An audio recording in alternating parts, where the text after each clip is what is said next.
All right, let's continue. A couple of points here that we want to put together in Parsha Tzav, because there's one main area I want to get to today, two main areas. On page Perek Zayin Pasuk Ches, first of all, so it says on page 574, 4 lines from the top, it says V'Kohen hamakri v'solas ish, the Kohen who brings the offering, or ha'ola, the hide of the korban, asher hikriv la Kohen lo yiyeh. The Cohen who does the service, for example, he sprinkles the blood, and there's a whole discussion about whether he does the entire service, part of the service, but he gets the hides. The hides are worth a lot of money. The Gemara says that there were Kohanim there were some extortion tactics that were used to get these hides after the korbanos. I mean, you're talking about hides are worth a lot of money. And the Torah entitles the Cohen to the hides. So you have an interesting contrast here, because in the beginning of the Parsha, we learned that you need special encouragement to do something where there's a loss of money. Remember we said the very first pasuk, Rashi brought down that tzarich hakosov lezares b'makom sheyesh chisaron kis. The Torah needs to encourage you to use enthusiasm when there is a waste of money, what looks like a waste because you're just burning this korban. So you have now a contrast, because on the one hand it seems like a waste, on the other hand you're going to make some money over here. You're going to get some hides. So how do you reconcile the two? The answer is that when it comes to doing a mitzvah, there are two pedals like in a car. There's the accelerator and there's the brake. The accelerator, there has to be always a certain fear of God when we do a mitzvah. On the other hand, that's the brake. The accelerator is the incentive. There's got to be an incentive. And the Kohen here has an incentive. You do the korban, you're going to get some hides out of it. And by the way, Kohanim, contrary to any rumors you may have heard, Kohanim enjoy money also. I know one personally. We have no problem making some money, just like everybody else in the world. And do you know that there's a Yerushalmi that says, Kol ha'evarim tzluyim balev. All of man's limbs are dependent on his heart. V'halev tolui b'kis. The heart is dependent on a man's pocket. How do you like that? Your mood is dependent on your pocket. When you make some money, even payday. I've worked. You know you're going to get paid. But on payday, you're in a better mood. You got some money in your pocket. So there's an incentive for a Kohen to get involved. Now, he's going to do it anyway. He has to do it. He's going to get involved.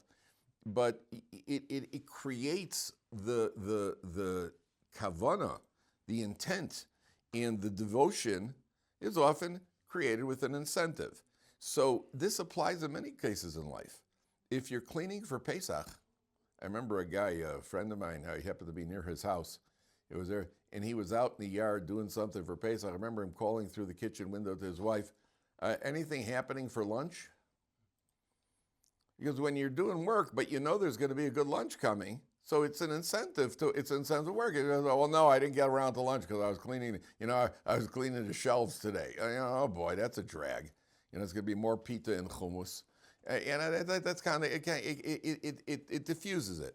In our Torah and mitzvahs, a person has to have an incentive. I've mentioned this many, many times before, where the Gemara says, Le'olam yasok adam b'Torah mitzvahs shelo lishma. You should engage in Torah and in mitzvahs even without the most perfect motivation, with ulterior motivation. Shemitoch shelo lishma ba lishma. If you do it with ulterior motivation, eventually you're doing it with perfect motivation. Why shouldn't we strive for perfection? We should. But Reb Chaim Volozhin says that when the Gemara says you should always find ulterior motivation, the Gemara means you should always find an ulterior motivation.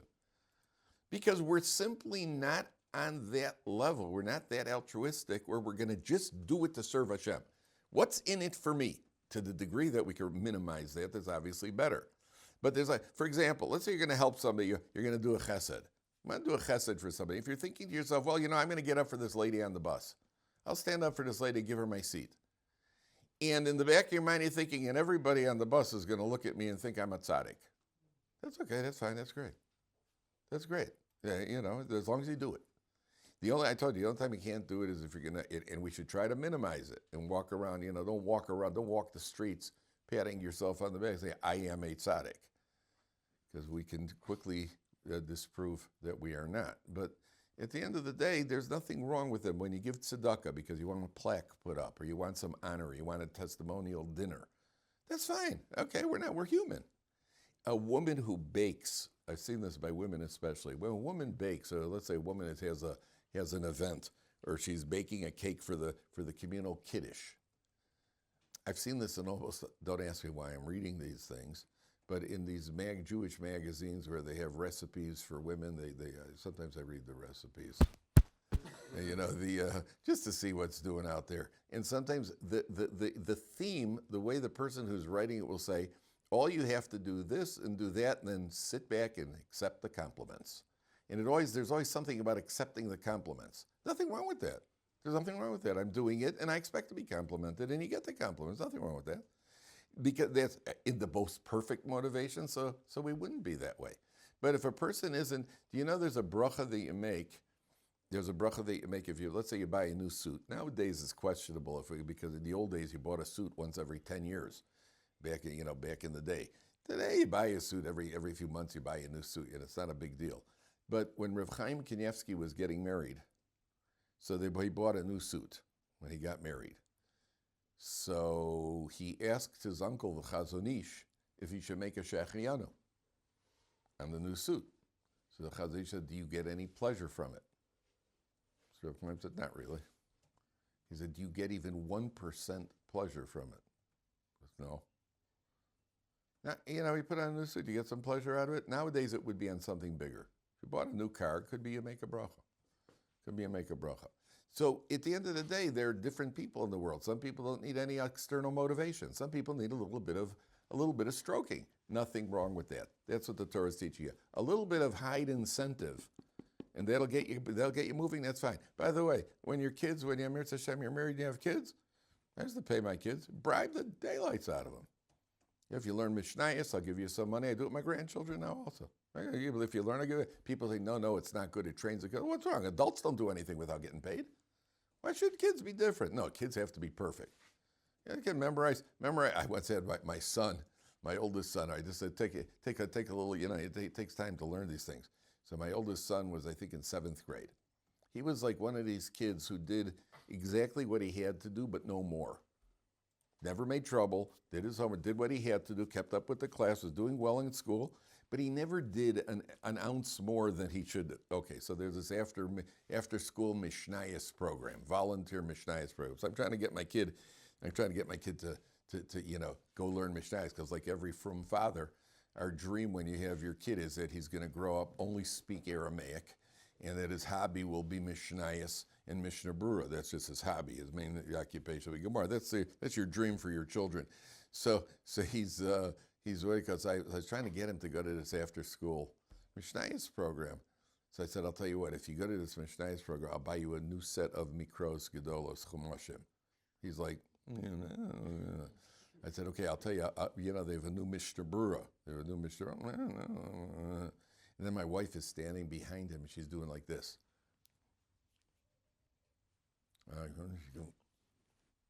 Yeah. I'll get you that 21 speed bike that you wanted. Yeah. What time does the Mishnayos start?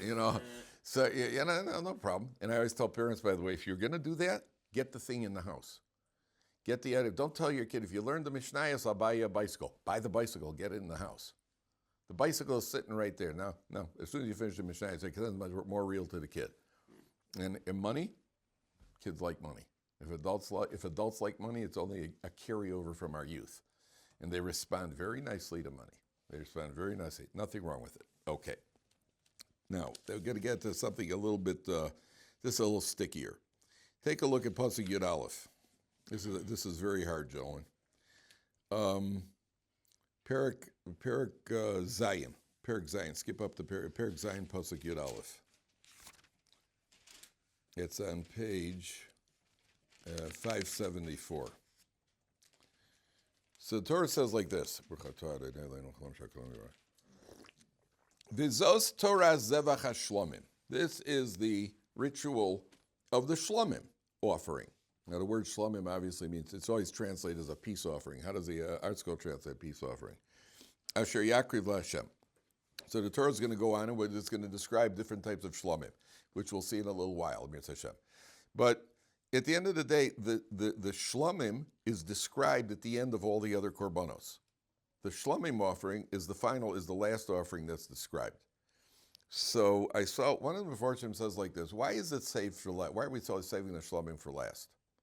The answer is the very last line in Mishnayos, in Mishnah Uktzin, which is the last tractate of Mishnayos. There's no Gemara on it, but the last tractate in the 6 sets of Mishnayos, the very last line is Lo motza HaKadosh Baruch Hu kli machzik bracha l'Yisrael ela hashalom. Hashem did not find a utensil that holds blessing for the Jewish people. There's no utensil that contain a container for blessing.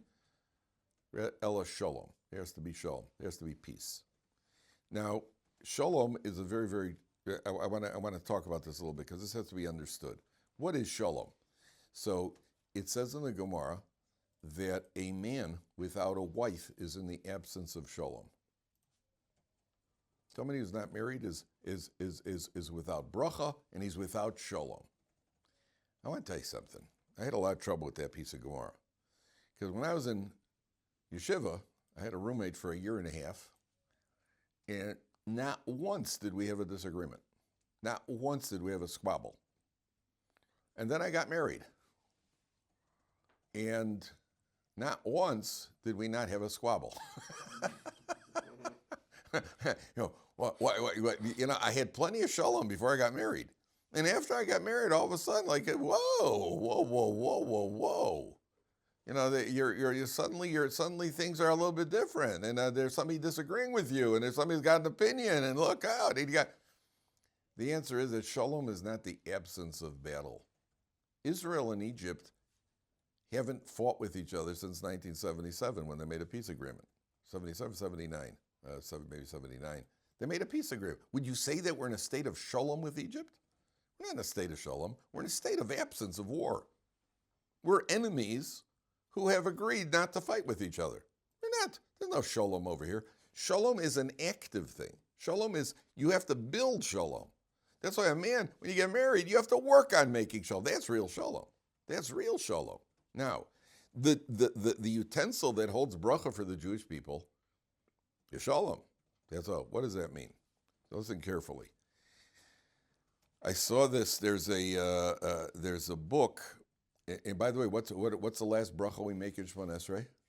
Havareches amo Yisrael b'shalom. Hashem blesses His people with shalom. Because if you haven't got shalom, you haven't got anything. If you've got shalom, you've got everything. The last korban that's spoken about is the shlomim. That's the fact, because we got to have shalom. Now, listen very carefully. I saw this. There's a book called Holy Woman, written by Mrs. Riegler. And it's a very well-written book, and it's about a Rebbitzin Kramer. Now, I had met her husband years earlier. I'd gone to him. They lived on a small yeshuv up north, and I had met her husband to get a bracha from him. And this book is about the wife who was a big tzaddikus. Okay, in the book, she mentions a very intriguing idea, which is very, very accurate, and it's very, very penetrating. There are 2 paths in life that a person could choose. You could choose the path of truth, or you could choose the path of shalom. Truth means you're in my parking space. Now get your car out. And that's emes. You have no right to be in my parking space. And you had no right to cut me off in line yesterday. And you had no right to say that to me. And I want you to apologize. Understand? That's emes. Emes is what we would call din. You're holding people to a very exacting standard. Din is emes. It's true. Get your hands off. Get off of my property. That's emes. That's true. The problem is that emes often does not lead to shalom. Emes often leads to resentment and quarreling. But it's emes. Shalom means sometimes compromising on that emes. Shalom means I'm not going to say anything to the guy. He davens too loud next to me in shul, and he's still davening too loud next to me in shul. I'm not going to say anything. I could say something, and the guy will stop it, but he's gonna, there's gonna be some some tension there. So you have to choose a path in life. Now, sometimes it's crossover. Sometimes I'm in an emes mood. Sometimes I'm in a shalom mood. But you have to know that shalom means that you're willing to give in, even if you're right. But that's not emes. Emes is I'm right, but I'm right. You're right. You're right. So you have to choose a path. In the path of shalom, by the way, which one's harder? Oh, by far. Much harder. Emes is very easy. Emes is easy. Just tell people what you think and what you think of them and what you think they're doing. And just say, that's hard. Just say what you think, because that is what we're thinking. We're thinking emes most of the time. Shalom is much harder. They say if you're wrong and you give in, well, if you're wrong, you should give in. If you're right and you give in, you're married. Think about that. So your wife does something and you don't like the way she does it. Or she doesn't like the way her husband does it. And she doesn't say anything. Not to say something is emes, but to not say it is shalom. And shalom, in the long term, you gain much more from shalom than you do from emes. In the long term, and by the way, this goes back to the previous mitzvah for incentive. Sometimes I'll give in, and my only incentive in it hurts to give in. Ooh. When I'm right, and you don't say something, and again they mess something up, and again you don't tell your kid can't ever turn lights off in his house. It doesn't lead to pleasantness. You may save your 4 cents on the electricity. It doesn't lead to pleasantness. Now, make up your mind. What kind of home do you want to have? You want to have that kind of home? My father, Olav Shalom, back in the day, electricity costs a lot of money. I live in Chicago. If I left the light on in my bedroom, I could be down in the basement. My dad would call me up and say, you didn't turn the light off. I had to come up 3 floors to turn the light off. He was right, because I was lazy and careless, and I didn't turn the light off. And then, that teaches you. And then you learn, you better turn the light off or you're coming upstairs. But if you live your whole life like that, I know people who live their life like that. They'll say whatever every time somebody that steps out of line, they'll call them out. They don't have a lot of friends.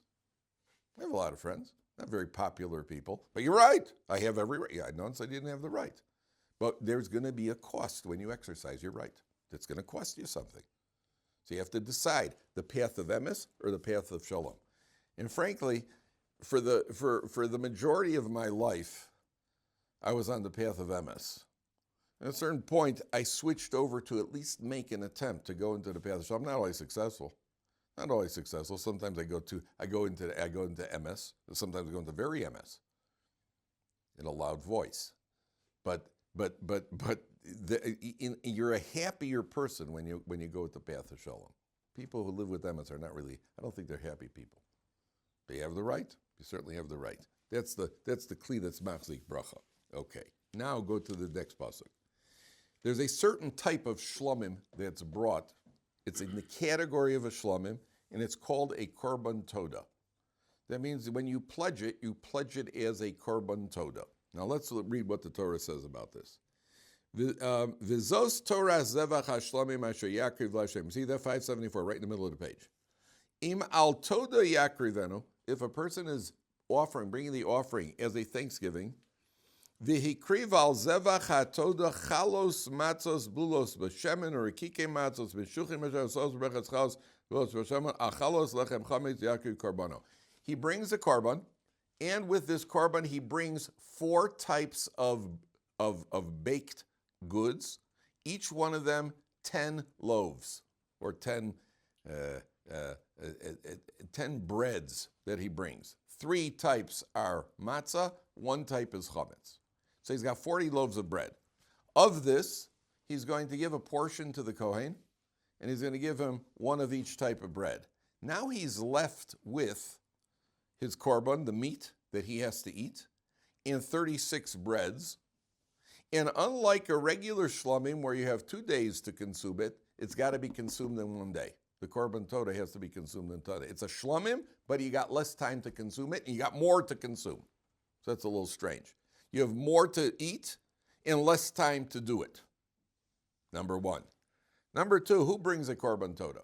So Rashi mentions 4 categories. The Rashi Tevas, what's it called? Rashi Tevas the Andrew, help me out. An acronym? An acronym, right? Yes. That's how I say it, an acronym. The acronym in Hebrew is Chayim, which is life, which means a chola, somebody who was dangerously ill, somebody who traveled the seas, Yam, somebody who was in prison, Yatsa Mebesa Asurim. And what was the fourth category he brings down? There are four people have to bring it. Chola, Besa Asurim, Yam, and where does he bring it down here? 1 second. Here it is. Look at the bottom Rashi. Right column plus a good base. Right column, 3 lines, 3 lines. Imal divrei hoda'a al nes shenasalo. He's giving thanks for a miracle that was done. Kigon yordei hayam. People go through the sea. Oh, v'holchei midbaros. People go through the desert. V'chavushe beisa asurim. People are in prison and they come out like you have today. People who are in Gaza. V'chola shenisrapa. Somebody who was seriously ill and he was healed. Shem tzrichim lahodos. They have to give thanks. So these four categories of people have to give thanks. And they bring a korban with 40 loaves of bread. So the first issue is over here, why you have all this material that has to be consumed with a smaller amount of time? Why does the Torah limit your time for eat so much? Because you're about to give thanks to HaKadosh Baruch Hu for saving you. How do you do that? We want to publicize it. What do you do when you want to publish? Nowadays somebody who's had a dangerous, difficult situation, you ever hear of a Sudas Hoda'ah? You make a banquet, you make a feast to give thanks to HaKadosh Baruch Hu. So you're going to make a Sudas Hoda'ah with this. You got to knock off this stuff within 24 hours. You're going to invite people. That's why you have these loaves of bread, and that spreads the word. Everybody shows up, and now you could talk about how kind God was that he rescued, the person was rescued from this life-threatening situation. Person who traveled the seas in the old days, it's not like nowadays when you cross an ocean in a plane. In the old days, plane travel today is safer than cars, that's for sure. Statistically, by every study. And in the old days, when you traveled the seas, you're taking life into your hands. I think I told you, I once read there's a statistic. There are over 3 million sea vessels at the bottom of the various bodies of oceans and seas of the world. I don't think it all means not all of them are big ships. They're not all the Titanic. It could be little rowboats also. But boats sink. Sea travel is not sea travel in the old days was perilous. So you crossed an ocean. So you had to think of HaKadosh Baruch Hu, especially if there were waves and the boat was tossing. Somebody who was in prison, somebody who was deathly ill, and somebody who traveled the desert. Now, I don't know if it means a regular caravan that crosses a desert or if it means somebody who was stuck in a desert. I'm not sure, lost in the desert. At the end of the day, they have to give thanks and they make a public Suda. That means you have a lot of people who are going to come and they're going to help you out. Now, gentlemen, what does the number 40 symbolize? 40 loaves of bread. Why 40? What does the number 40 symbolize? Did you ever hear this idea? 40 always symbolizes renewal. You've got a new lease on life. Where do we find this? The gender of a child who's conceived is a fait accompli after 40 days from conception. That means when a woman conceives, you could daven for a son until 40 days. At 40 days, or if you want a daughter, obviously, but assuming you want a son, I'd say if a guy had 10 girls, so obviously he's going to be davening for a son. If a boy has 10 sons, if a man has 10 sons, he'll still be davening for a son. But at the end of the day, you could daven for the gender of the child up till 40 days. 40 days is renewal. It's now a fait accompli. When God needed to renew the world by Noach, the flood, how many days did it rain? 40 days and 40 nights. When the Jewish people went to Mitzrayim, what was the decree? 400 years. It's just 40 a multiple of 10 of 40. When you go into a mikveh, how many sa'ahs? A sa'ah, let's call it a gallon. It's not exactly, but let's say that's 40 sa'ahs. A mikveh has to be made of 40 sa'ahs of water. That's what a kosher mikveh has to be, 40 sa'ahs. Why 40? Because what's the whole idea of going into a mikveh? The whole idea of going into it is, generally when one goes into a mikveh, there was a loss of life.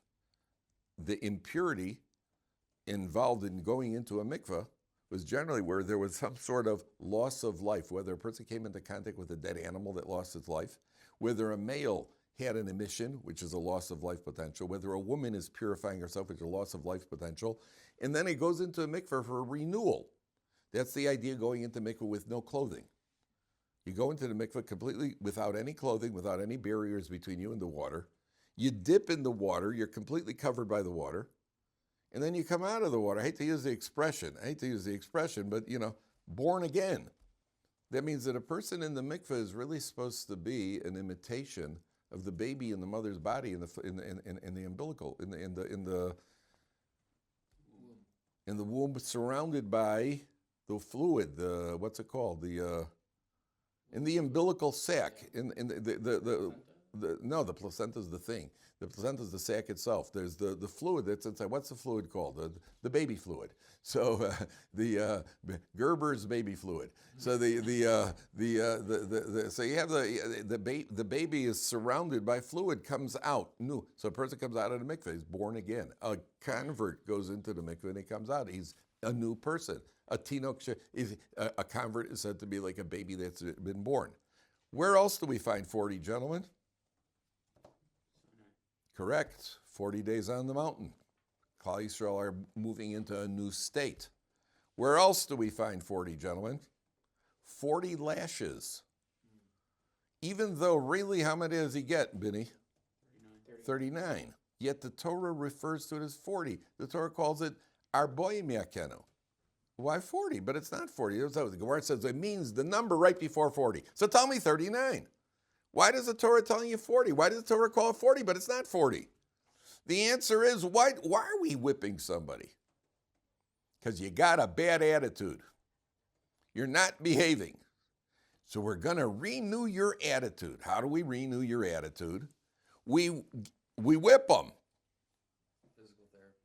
Physical therapy, Torah therapy.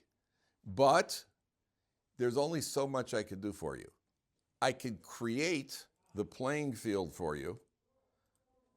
39 lashes. You have to take that 40th step on your own. That's why the Torah refers to it as 40. It's really 39 because I can't force anybody to do anything. I can create a situation. You're still going to have to do something on your own to take that step. People often ask, how many people have you made from? I've never made anybody from in my life. I could present Torah and I could present truth. Then a person has to make their decision and take a step. Can't make anybody. My father, Olav Shalom, used to say, there's nothing you can do with a teenager who says, I won't. There's absolutely nothing you could do. You could threaten him and you could withhold his allowance. But at the end of the day, there's nothing you can do with somebody. They ask all the time about, why don't you try to influence somebody secular and make influence more secular people? They have to want to. You can present somebody, you can't force anybody. So the Torah creates, I'll get to 1 second, Andrew. The Torah creates 39, but you take the 40th step. There's one other place where we find something very similar. Shabbos? Yes. What does it say in the Mishnah in Shabbos? How many forbidden categories of malacha are there? Of forbidden categories of malacha on Shabbos? The Mishnah refers to it as 40 minus 1. And what 40 minus 1? I mean, why don't you just tell me 39? You want to be cool, so call it 50 minus 11. There's 80 minus 31. Why are you talking minus 41? 80 minus 41. Yeah, upper mathematics there.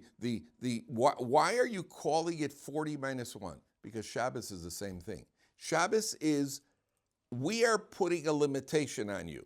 There are 39 steps of limitation. We're creating the playing field that's ideal for you to use Shabbos, utilize it in order to grow, in order to tap into something a little ruchni, a little spiritual. But I can't do it all for you. You got to take that 40th step on your own. You could lie in bed all day Shabbos. You didn't violate any of the 39 malachas if you lie in bed all day Shabbos. But you didn't do anything active and productive. And therefore the Torah called it 40 minus 1. This guy, this kid, these 4 people who came out of the desert or were in life-threatening situation, they got a new lease on life. So what do? 40 challahs. Same theme that you find all over the Torah. Andrew, what were you going to ask? What we just talked about. Shabbos. Yes. Ariel.